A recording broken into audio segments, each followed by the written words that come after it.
Ukraine যুদ্ধ বন্ধে Vladimir পুতিনের দেয়া প্রস্তাব নাকচ করে দিয়েছেন সুইজারল্যান্ডের শান্তি সম্মেলনে অংশ নেয়া বিশ্ব নেতারা। কিয়েভের আঞ্চলিক অখণ্ডতা ও পরমাণু হামলার হুমকির বিরুদ্ধে অবস্থান নিয়ে একটি ঘোষণাপত্র প্রকাশ করা হয়েছে সম্মেলনে। মস্কোর উপর চাপ প্রয়োগে বিশাল এই আয়োজনকে বড় ধরনের সাফল্য হিসেবে দেখছে কিয়েভ। তবে চীন রাশিয়ার অনুপস্থিতিতে শান্তি সম্মেলনের কার্যকারিতা নিয়ে সন্দেহ রয়েছে বিশ্লেষকদের মধ্যে। স্যান্ডেলিনা সো, রূপচর্চায় আভিজাত্য।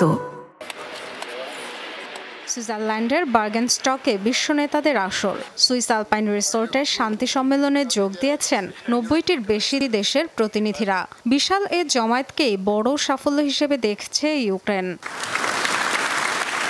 ইউক্রেনের সংঘাতের অবসানে 2 দিনব্যাপী শান্তি সম্মেলন শুরুর আগ মুহূর্তে শর্ত ছুড়ে দেন রুশ প্রেসিডেন্ট ভ্লাদিমির পুতিন। বলেন, মস্কোর দখলকৃত 4 অঞ্চল থেকে সরে যেতে হবে ইউক্রেনীয় সেনাদের। এমন প্রস্তাব অযৌক্তিক আখ্যা দিয়ে প্রত্যাখ্যান করেছেন জেলেনস্কির মিত্র দেশগুলোর নেতারা। যুদ্ধের বিষয়ে কোনো সিদ্ধান্ত ইউক্রেনকে ছাড়া হতে পারে না। পুতিন একটি প্রস্তাব দিয়েছেন, তবে সত্যি হলো তিনি আলোচনার আহ্বান জানাচ্ছেন না, কিয়েভকে আত্মসমর্পণ করতে বলছেন। ইউক্রেনের ভূমিতে দখলদারদের রেখে সংঘাত বন্ধের কথা বলা কোনো কার্যকর সমাধান নয়, বরং এটা পরবর্তীতে আগ্রাসন বৃদ্ধির জ্বালানি হিসেবে কাজ করবে। ইউক্রেনে দীর্ঘস্থায়ী শান্তির পক্ষে কাজ করা উচিত।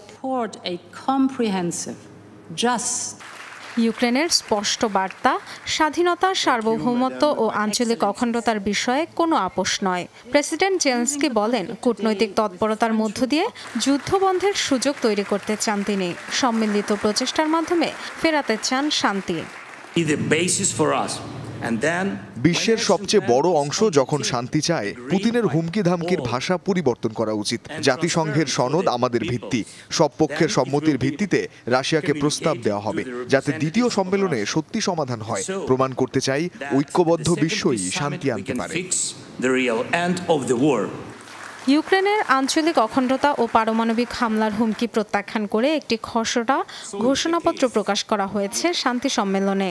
বৈশ্বিক খাদ্য নিরাপত্তার লক্ষ্যে কৃষ্ণ সাগর ও আজব সাগর দিয়ে বাণিজ্যিক জাহাজ চলাচলে নিরাপত্তার কথা উল্লেখ করা হয় এতে।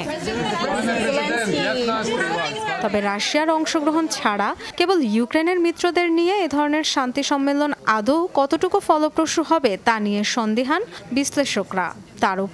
তার উপর আরেক বিশ্বমোড়ল চীনকেও উপস্থিত করা যায়নি এ সম্মেলনে। তাই এমন আয়োজন কলেবরে বড় হলেও তার কার্যকারিতা নিয়ে প্রশ্ন থেকেই যায়। Dorothy Tasrin, Jamuna news.